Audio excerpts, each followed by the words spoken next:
Et bonjour à tous, donc on se retrouve aujourd'hui pour le bilan à un mois après l'opération que j'ai fait à Budapest Air Palace. Encore une fois aujourd'hui c'est très rapide, voir un petit peu les restrictions, les possibilités qui sont ouvertes et également donc comment ça se passe et on va comparer l'évolution au fil du temps. Voilà, donc ça c'est le sommaire que je viens d'annoncer évidemment. Donc tout d'abord, les restrictions, possibilités. Donc maintenant, au bout d'un mois, on peut toucher très légèrement le cuir chevelu. Et je parle de la zone implantée quand ça démange. Évidemment, on ne gratte pas, on ne touche pas vigoureusement, pareil pendant le lavage. Et vraiment, c'est juste toucher à peine très légèrement quand ça démange ou autre. Au niveau des intempéries, donc le vent, la pluie, le soleil, ça passe, mais il ne faut pas rester exposé. Encore moins au soleil, ne pas les bronzer à la plage à 40 degrés, comme c'était la canicule il n'y a pas longtemps. Mais voilà, de faire ça de façon très limitée. Mais sinon, ça passe. Si vous voulez aller sortir, faire des courses ou balader, ça va. Mais voilà, ne pas rester au bronzage avec la greffe à un mois après. Faites attention. Au niveau des shampoings, donc là, vous pouvez vous laver les cheveux tous les jours de la façon dont vous voulez. Évidemment, on évite encore une fois le côté vigoureux, c'est-à-dire qu'on va masser légèrement le côté implanté. La zone donneuse, vous pouvez vous gratter tout ça, il n'y a plus aucun souci. Mais voilà, la zone du dessus, on fait quand même attention. Mais bon, vous pouvez utiliser n'importe quel shampoing et vous lavez les cheveux à la fréquence que vous souhaitez.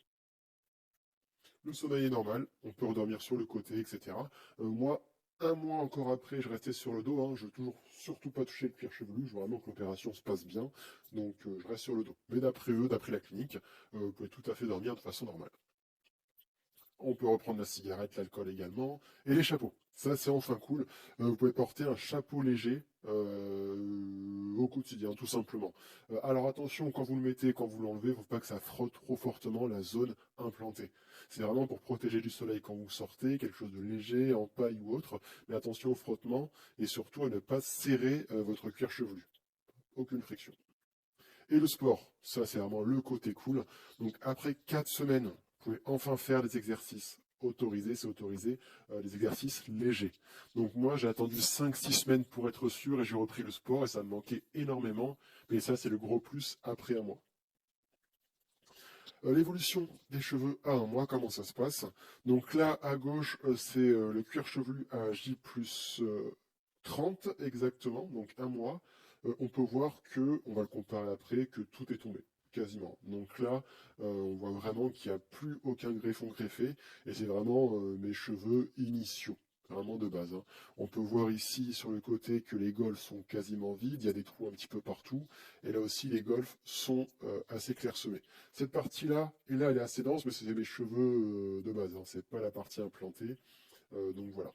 Malgré ça, on voit qu'il y a une ligne frontale qui est toujours présente, malgré le manque de cheveux. Sur les côtés, c'est pareil. Au bout de 30 jours, même si c'est moins naturel, parce qu'on voit clairement que là, c'est vide. Donc là, on voit la zone naturelle qui est assez dense, évidemment ici aussi. Mais là, on voit que la zone implantée, elle est beaucoup plus légère. Très clairsemée, et pareil pour le côté droit. Donc, c'est pas trop naturel. Ça fait une sacrée différence, mais bon, on s'y habitue, même si c'est pas forcément esthétique.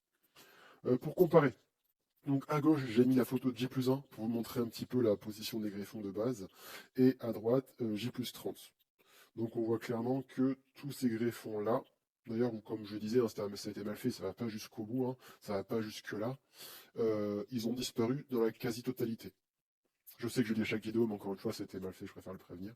Air Palace, je ne recommande pas. Mais voilà, on voit que ça a disparu dans la totalité au bout d'un mois, mais apparemment c'est normal, donc pas de souci là-dessus. Mais on voit la différence, totalement vide sur la zone implantée. Au niveau de la comparaison, donc la zone donneuse va beaucoup mieux. Vous pouvez vous gratter, vous pouvez la frotter, dormir dessus. Il n'y a plus aucune douleur au bout de 30 jours. L'aloe vera est toujours conseillé si besoin. Par contre, vous verrez qu'au bout de certains temps, il y aura des douleurs vives sur la zone implantée, donc sur le dessus des cheveux. Apparemment, c'est normal. Donc, vous aurez l'impression que quelqu'un va vous faire des piqûres sur la zone implantée, comme si on mettait une aiguille dessus. Donc, c'est assez douloureux par moment. Donc, il vous demande des photos de contrôle pour vérifier, mais il n'y a pas besoin forcément d'avoir des inquiétudes parce que ça peut être normal. Il n'y a pas d'inflammation, etc. Mais c'est assez douloureux.